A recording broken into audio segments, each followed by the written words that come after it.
$5 billion target ছিল বাংলাদেশের 2025 সালে আইটি, ডিজিটাল বা বিপিও এই খাতের আউটসোর্সিং থেকে দেশের ভেতরে রেমিটেন্স নিয়ে আসার। কিন্তু সেটার ধারের কাছেও কিন্তু আমরা যেতে পারিনি। অথচ আমাদের কিন্তু প্রায় 10 লাখের বেশি অ্যাক্টিভ ফ্রিল্যান্সার রয়েছে, যেটা কিন্তু সারা ওয়ার্ল্ডের ফ্রিল্যান্সারদের সংখ্যায় দ্বিতীয় অবস্থানে রয়েছে। এবং দেশের ভেতরে প্রায় 7 থেকে 10 হাজারের মতো এজেন্সি রয়েছে যারা আইটি, ডিজিটাল, সফটওয়্যার বা বিপিও এই সেক্টরে কাজ করেন।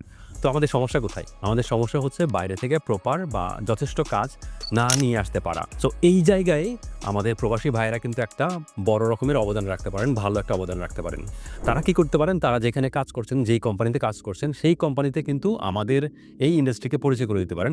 কোনো এজেন্সিকে পরিচয় করে দিতে পারেন, আমাদেরকে পরিচয় করে দিতে পারেন, আমাদের এজেন্সি বিয়ন্ড ব্র্যাকেটকে পরিচয় করে দিতে পারেন। যদি কোনো ধরনের কাজ থাকে যেটা তারা বাইরে কারো মাধ্যমে করায়, তাতে করে কি হবে? আপনি যদি কোনো একটা কাজ সাকসেসফুলি রেফার করতে পারেন প্রবাসী হিসেবে, আপনি কিন্তু 10 থেকে 30% মতো একটা কমিশন পেতে পারেন।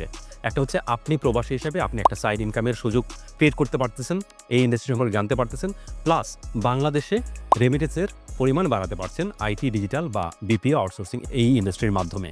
সো এতে করে কিন্তু আমাদের ইকোনমি স্ট্রং হবে, আমরা সামনের দিকে এগিয়ে যাব। সো সবার জন্য শুভকামনা। Thank you.